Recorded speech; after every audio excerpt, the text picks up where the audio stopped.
എടോ താൻ പറഞ്ഞ ആൾക്ക് ഞാൻ ജോലി കൊടുക്കാം. നമുക്ക് ഒരുപാട് സ്ഥാപനങ്ങളുണ്ടല്ലോ.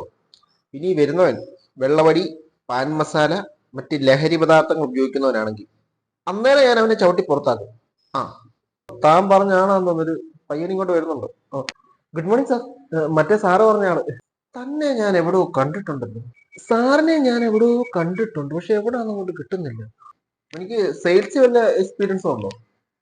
എന്താ സാറേ? അല്ല, ഈ എന്തെങ്കിലും സാധനങ്ങൾ സെയിൽ ചെയ്തോ അങ്ങനെ എന്തെങ്കിലും പരിചയം ഉണ്ടോ? ഉണ്ട് സാറേ, ഒരു പരിചയമുണ്ട്. ആ ഹാ. എന്ത് പരിചയം? സാർ, ഞങ്ങളുടെ നാട്ടിൽ കൂള് കിട്ടുന്നത് ഗോപാലൻ ചേട്ടന്റെ മാടക്കടയിൽ മാത്രമാണ്. എന്തുവാ കൂള്? ഇങ്ങനെ ഇങ്ങനെ വെച്ചിട്ട് ഇങ്ങനെ കളയുന്ന സാധനമല്ലേ?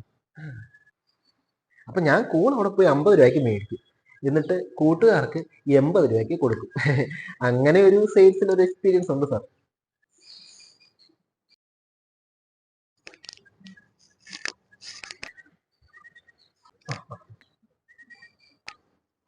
എത്രയായി? 450 സാറേ. 450 രൂപയോ ഒരു പാക്കറ്റ് കൂടിനോ? എന്റെ പൊന്നു സാറേ, ഇതിപ്പോ കിട്ടാനില്ല, ഭയങ്കര വിലയാ ഇതിന്. നമ്മൾ എത്ര കഷ്ടപ്പെട്ടാ ഇത് കൊണ്ടുവരുന്നത് അറിയോ?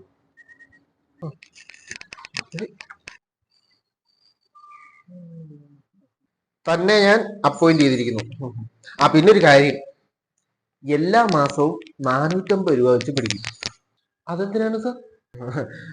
അത് ഞാൻ വഴിയെ പറഞ്ഞുതരാം. ഇന്നോട്ട് കയറി കേട്ടോ. ആ ആ ആ ഓക്കെ സാർ, ഓക്കെ.